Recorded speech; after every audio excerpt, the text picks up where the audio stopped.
I'm just realizing that there is no way I can be comfortable in this chair. You see, this is too far. This is too close. And anything in between, I feel like I need to engage my abs a little bit too much.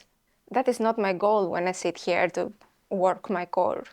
It's not what I want out of this. Hello everybody, welcome back to another episode of Funny Girl Abroad. In the last episode I was a little bit sick and I was getting cold because it's getting cold now in November. I was complaining quite a bit about both those things. This week I realized that wasn't nearly enough. As a matter of fact, I don't want to talk about anything else. I think I'm gonna change this to sick girl abroad or grumpy girl abroad or something, I don't know, and just stick to those topics. I think it's a smart and practical choice, saying to us when I get a cold, we've no idea what lies ahead. Most people, they get a cold and they say, oh, it's gonna take a week, or like, oh, it's gonna take a couple of weeks if it's real bad, or it's gonna take a couple of days. I am not that lucky. I do not know. I do not want to dare to guess. I don't want the cold or the virus to feel rushed. I don't want to anger the virus accidentally. I just give it the time that it needs. Let it work. Let it cook. Let the cold finish what it started. I don't want to get too much on the way. You understand? Also, in my last episode, I spoke about different things that made me a little bit more surprised, maybe, or what were interesting to me coming from a warmer country to a colder country. But I realized when I saw it afterwards that I wasn't much help. Not that I'm looking to help anybody, to be fair, but I also don't see any reason to avoid it. So, here's some more tips. One of the nicest things to do first thing in the morning when you're in a cold place is to exercise. I know, yeah, not the thing you're hoping to hear. When I exercise in the morning, even a little bit, even just for 10 minutes as a first thing, when everything is cold and it's snow and all those things, then leaving the house is significantly less stressful and painful.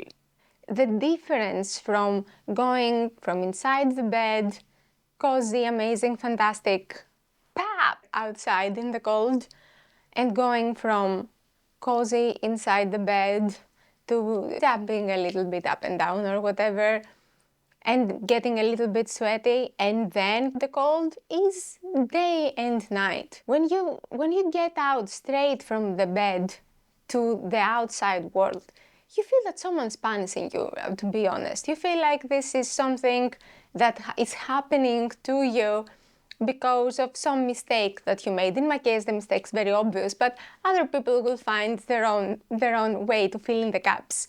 But when you go from being a little bit sweaty and stuff to outside, it feels just like, oh, I'm starting my day. This is the start of something. It feels, even the cold, you don't perceive it. It's the same cold, okay? It's the same minus whatever.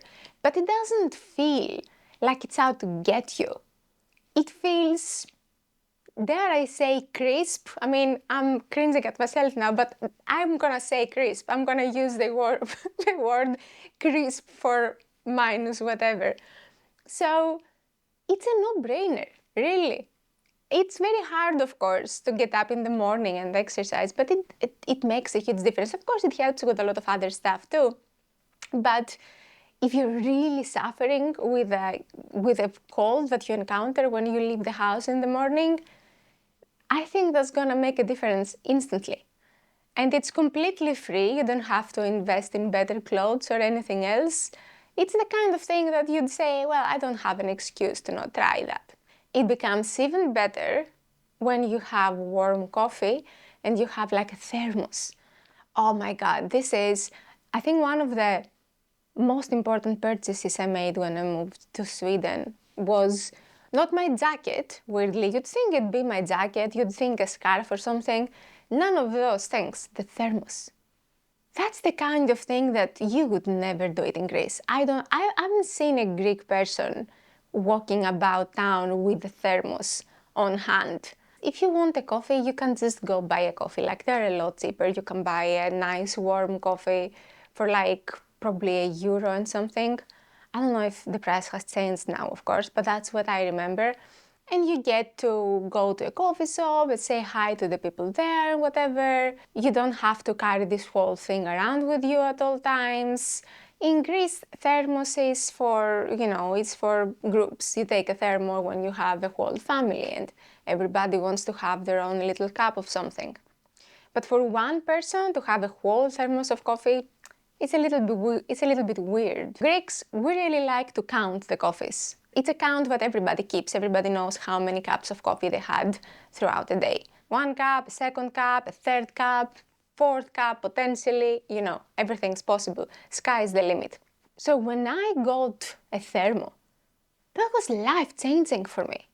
First of all, because I have a hard time making decisions sometimes, this was fantastic for me, but I did not have to make any decisions regarding my coffee intake for the whole day. I just have a bunch of coffee. Okay, there's a bunch of coffee with me at all times.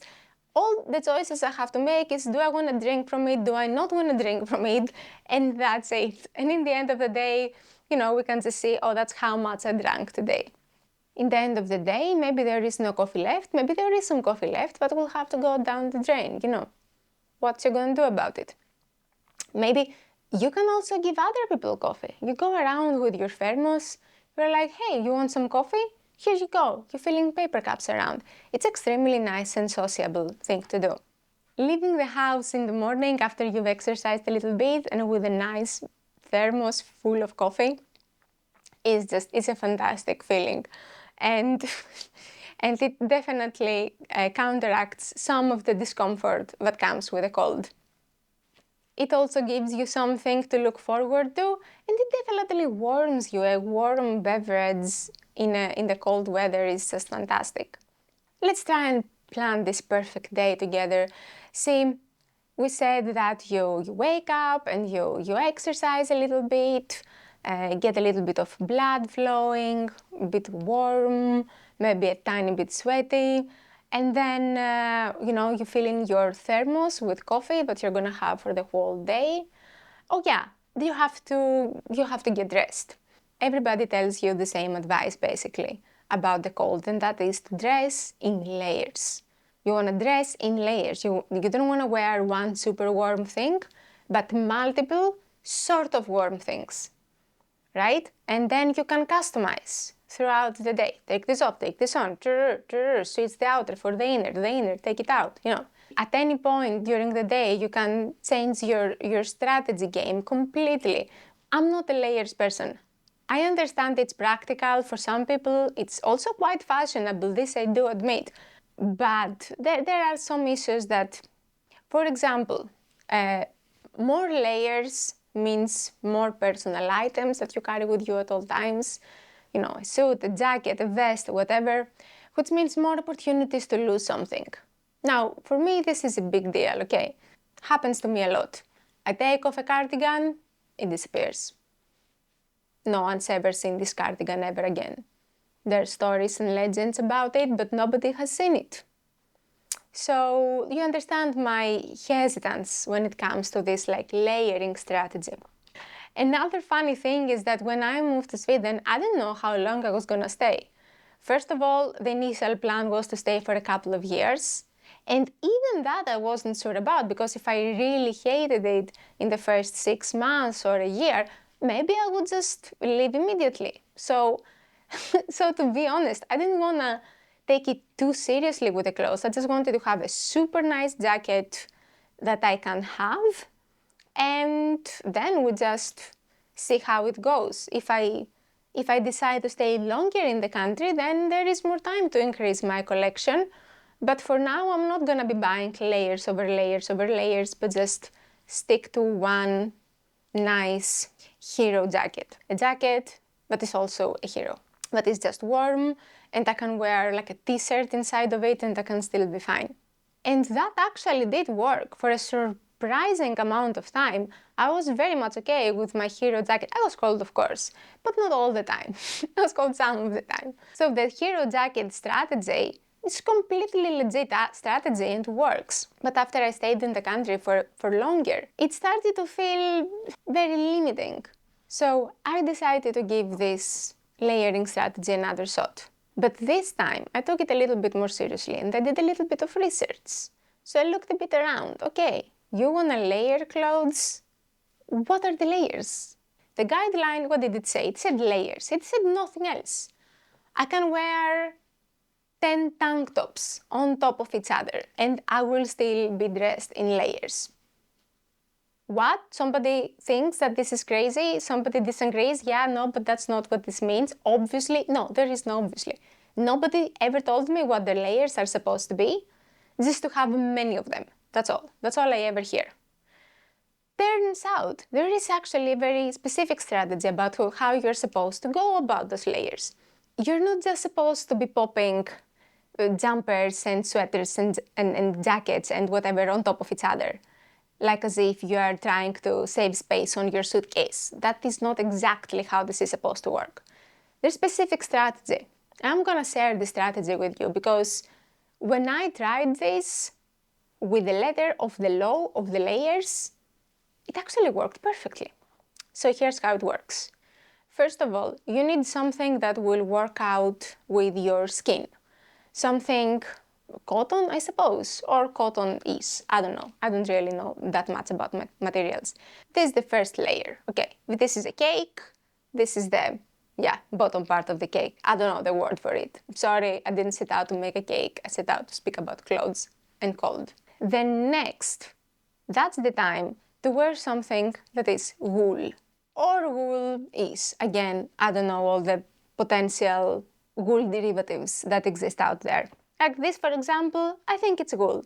I mean, it has this needly thing, but it's like millions of tiny, tiny, tiny needles are coming at me at all times. I feel it attacking me as I'm speaking to you, as I wear it. So I think this is wool. I think this is one of the things that wool does, that it like pricks you a little bit, like an uncomfortable truth. So this is the time for the wool. This is gonna do a lot of stuff. It's gonna keep you warm and it's gonna keep the heat of your body because, that's the other thing, basically. You're just trying to keep the heat of your body inside of you. You're not, I mean, it's so obvious. But it sounds so crazy. I don't know, it sounds so crazy to me. I always thought, you put warm clothes and you get warm. It's not exactly the case. You are warm as you are, your body is producing heat, and you're just trying to keep it around, basically. The clothes, all they do is create a barrier from the environment so you can keep your heat. Then on top of that, it's nice to wear something for the wind. A lot of people wear those puffer vests. I don't have one, but I'm planning on buying one actually. Those are supposed to help with the wind. How exactly? I do not know. They're just puffy. And that is where you can actually stop if you want to go out, for example, for a run. You know you're going to get more warm by running and you don't want to overdo it by having an extra jacket. This could be just enough with those 3 layers. But if you're going for a further expedition, then you can add your jacket or coat or whatever it is you wear. So this is how the layers work. And it's about the materials more than it's about the thickness. You know what, I'm gonna make a photo or like a sketch or something where it's somebody in the snow, okay? And they're like cut, their clothes are cut like a piece of cake. And we can see the layers. Genius? No? Okay, it doesn't matter. One of my favorite pieces of clothing to wear on top of all of my clothes and layers and stuff is actually the rain jacket. I really should speak a little bit about the rain jacket because for all of my life, the rain jacket was something almost whimsical, like, what, you're wearing a rain jacket? What is it? What are you in a horror movie or something? What's wrong with you? Maybe if you work in the woods, that would make some sense. That would explain it. If you are this kind of, what's the word for it? the traffic person, you know, the kind of policeman that is a little bit more colorful and waves the traffic around. There's a name for that, I don't remember it now. But yeah, if you're that person, yes, absolutely, you should have a rain jacket. But for most other people, it's kind of silly to have a rain jacket. You get an umbrella, that's what you get, like a normal person.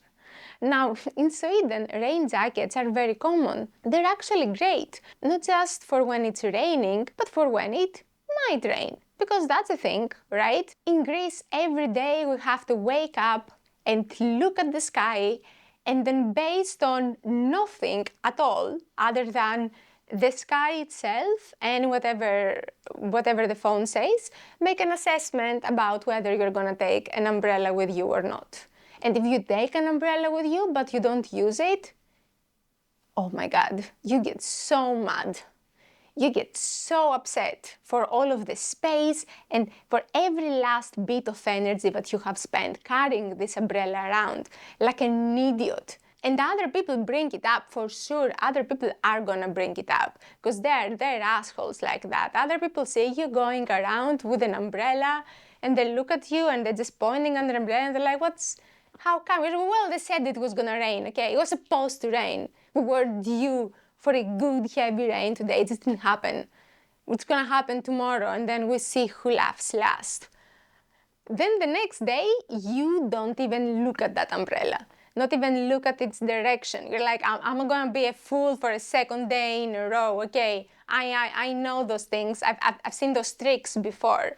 We've seen that. We know what they're doing. We know who they are. We know them.